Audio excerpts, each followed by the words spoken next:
कायदा चुकून 18 वर्ष लपून बसलेला चोरीचा आरोपी अखेर नाशिक पोलिसांच्या जाळ्यात अडकला आहे.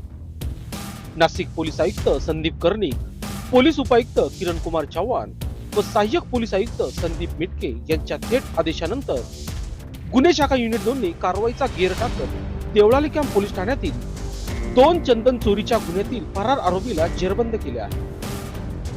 देवळाली कॅम्प परिसरात चंदन चोरी करून पोलिसांना गुंगारा देणारा पोपट उर्फ पप्पू लहानू सूर्यवंशी अनेक वर्ष फरार होता. मात्र गुन्हेगार कितीही लपला तरी पोलिसांच्या नजरेतून सुटत नाही, हे पुन्हा एकदा सिद्ध झाले आहे. पोलीस हवालदार मनोहर शिंदे व चंद्रकांत गवळी यांना मिळालेल्या अचूक गोपनीय माहितीनुसार गुन्हे शाखा युनिट 2 ने थेट निमस तालुका संगमनेर जिल्हा अहिल्यानगर येथे सापळा रचला.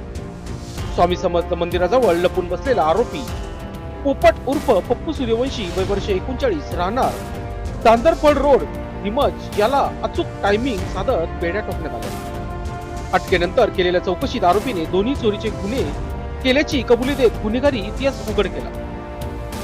पुढील कारवाईसाठी त्याला देवळाली कॅम्प पोलीस ठाण्याच्या ताब्यात देण्यात आले. ही धडाकेबाज कारवाई गुन्हे शाखा युनिट 2 चे वरिष्ठ पोलीस निरीक्षक हेमंत तोडकर यांच्या नेतृत्वाखाली डॉक्टर समाधानी हिरे, संजय सानप, मनोहर शिंदे, चंद्रकांत गवळी, नंदकुमार नांदुर्डीकर, प्रकाश महाजन, वाल्मिक चव्हाण, महेश खांडबाले, प्रवीण वानकडे व सुनील खैरनार यांनी यशस्वीपणे पार पाडली आहे.